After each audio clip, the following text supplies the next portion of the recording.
The powers that be, the powers that be,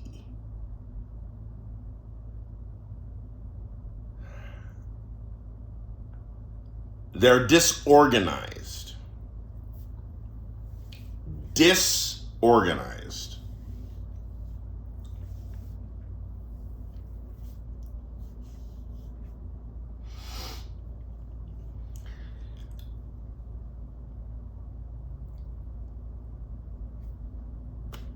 I'm a philosopher. I'm a dyed-in-the-wool, card-carrying, membership paid in full, halfway well-trained academic philosopher.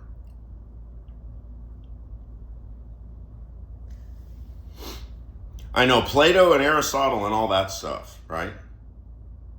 Modern philosophy, 20th century philosophy.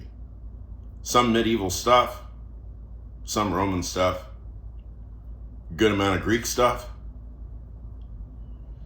a fuck ton of mysticism. East, West, South American, whatever the fuck.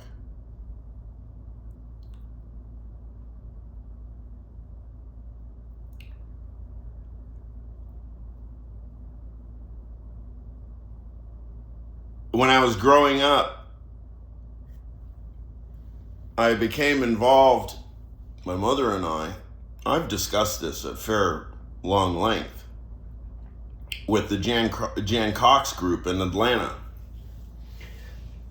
Jan Cox was a philosophical mystic, and he spoke regularly for 30 years or so in Atlanta.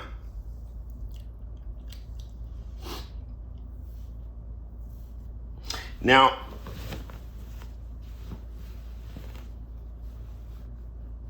so far as cults go,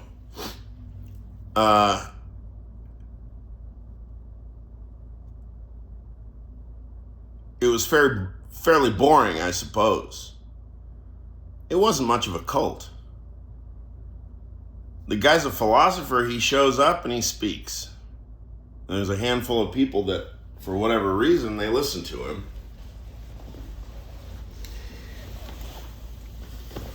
Jan never taught anything controversial. He taught things that were, if anything, so straightforwardly commonsensical that you would usually, most likely, not even care to notice.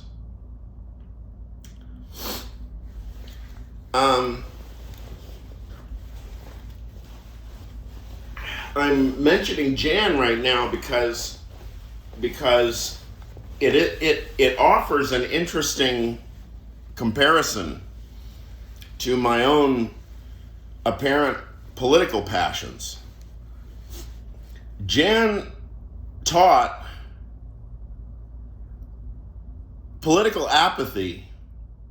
It wouldn't have been described that way as apathy, but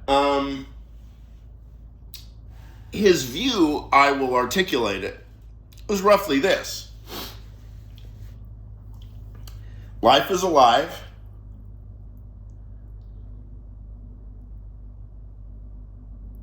We don't know how many entities there are. He never talked about the number of entities that constitute life, but you get a description, something like, Magnus Machina. Life is just one big monster. You think of the earth as an organism.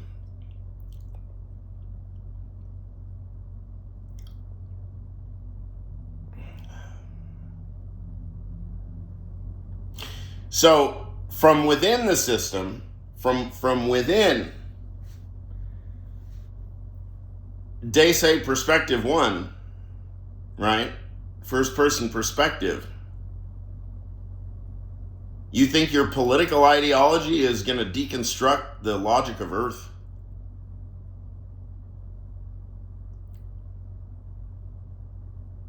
So forget it. Forget politics. Forget health. fuck health. That was a good ethos. He used to love to joke that you could survive on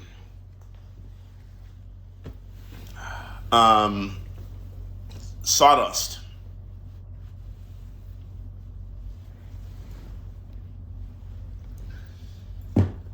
So, if there ever was a philosopher of the no-nonsense, a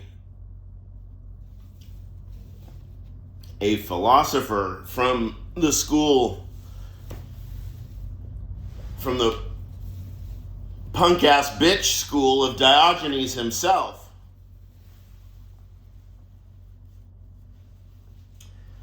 punk-ass bitch, Jan Cox.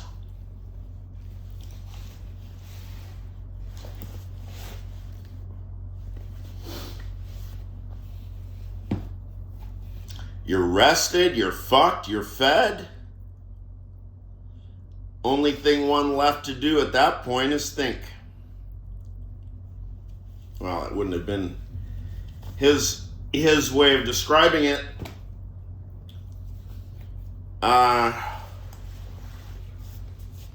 I think that my term, think, is more parsimonious and pithy than is be more conscious or think more than you have to. I have another one that's a simplification of Jan. How about just learn? I don't know if Jan really ultimately taught anything besides learning. Active learning.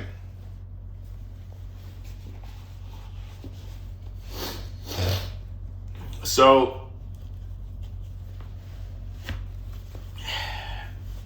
from my view, the only thing controversial about Jan, and there are a number of controversies, are the sociological, anthropological facts. What's going on with this group?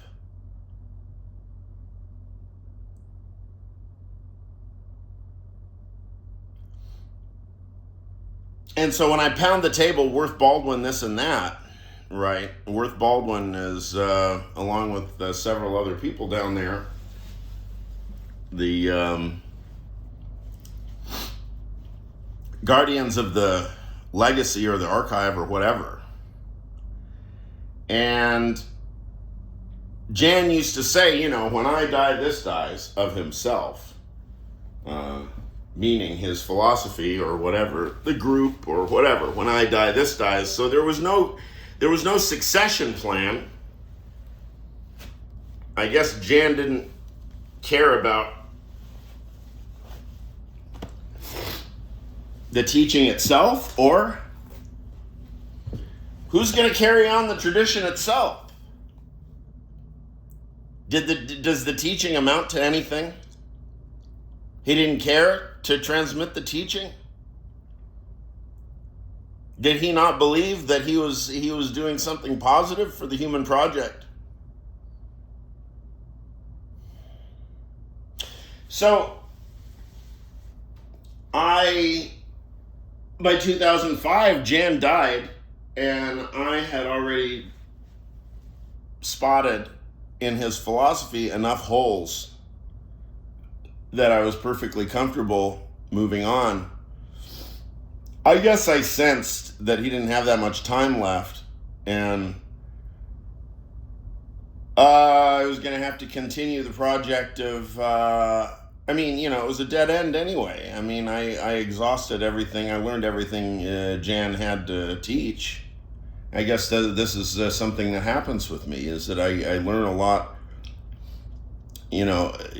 Somebody, they know that I'm hanging around. They don't really take me as a mentor. As a protege, right? And then I learn everything that they have to teach, and I move on, right? Whereas I guess other people, they get good enough at whatever they get good at, right?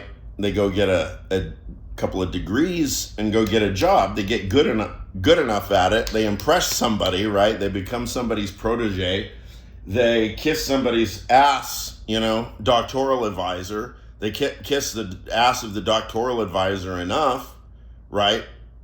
So the advisor thinks that then that person is going to be able to what? Be a vehicle for the legacy, right?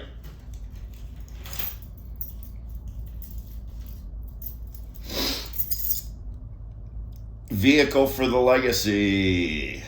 So it just so happens that I take all of that crazy mystical passion and it all gets channeled through academic philosophy. And so that's, I guess, in large part accounts for why it is that I act different than pretty much all academic philosophers, is that for them, it's just an abstract subject matter. It's just a dumb job, right? But for me, this is my whole nervous system. So when I see at the highest levels rationalism go kaput, I'm defending my life. And that's why I'm critical of all y'all philosophers. Because while you guys dabble at your books and protect your philosophy, protect your philosophy and your salaries, right? You're protecting your theory and your salary. How much is your salary worth now in the United States? Morally. How much is your salary worth in the United States morally now?